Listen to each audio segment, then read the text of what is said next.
আমাদের যদি কোনো ভুল হয়, অপরাধ হয়, তাহলে সেই ভুলের শাস্তি বা সংশোধনের সুযোগ আপনারা আমাদেরকে দিবেন, কিন্তু মাননীয় প্রধানমন্ত্রী জননেত্রী শেখ হাসিনাকে দয়া করে আপনারা ভুল বুঝবেন না। শিক্ষা প্রতিষ্ঠান, ছাত্র ছাত্রী, শ্রমিক, মেহনতি মানুষের কাছে গিয়ে প্রকৃত সত্যটা তুলে ধরে তাদের কাছে আমাদের কোনো ভুল ত্রুটি হলে আমরা করজোড়ে ক্ষমা চেয়ে দেশের জন্য, দেশের শান্তি উন্নয়নের জন্য, নিরাপত্তার জন্য আমরা এই দূরত্ব দূর করার চেষ্টা করি।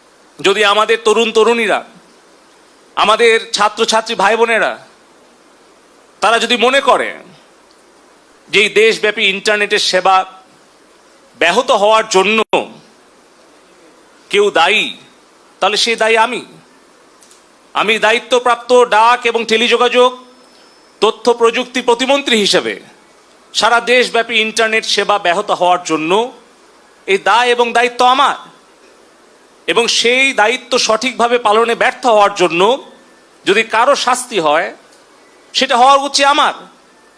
কিন্তু কেন দেশ বিদেশ থেকে মাননীয় প্রধানমন্ত্রীকে আক্রমণ করা হচ্ছে? কেন তার বিরুদ্ধে সমালোচনা করা হচ্ছে? কেন সারা বিশ্বের কাছে গিয়ে বাংলাদেশের ভাবমূর্তি নষ্ট করার জন্য নোবেল বিজয়ী অর্থনীতিবিদ ডক্টর ইউনুস চিঠি দিচ্ছে? আমাদের সামনে উদাহরণ আছে কিভাবে আফগানিস্তানে একটা দেশ দখল করে সেখানে একটা গণতান্ত্রিক সরকারকে উচ্ছেদ করে হামিদ কারজাই নামে একজন বিদেশ থেকে এনে সেখানে কিন্তু সরকারের দায়িত্ব জোর করে চাপিয়ে দিয়েছিল। ২০ বছর পর সেই দেশটা ধ্বংস করে সেই দেশ থেকে তারা পালিয়ে গিয়েছিল। এই বাংলাদেশ নিয়ে আবারও ওই রকম হামিদ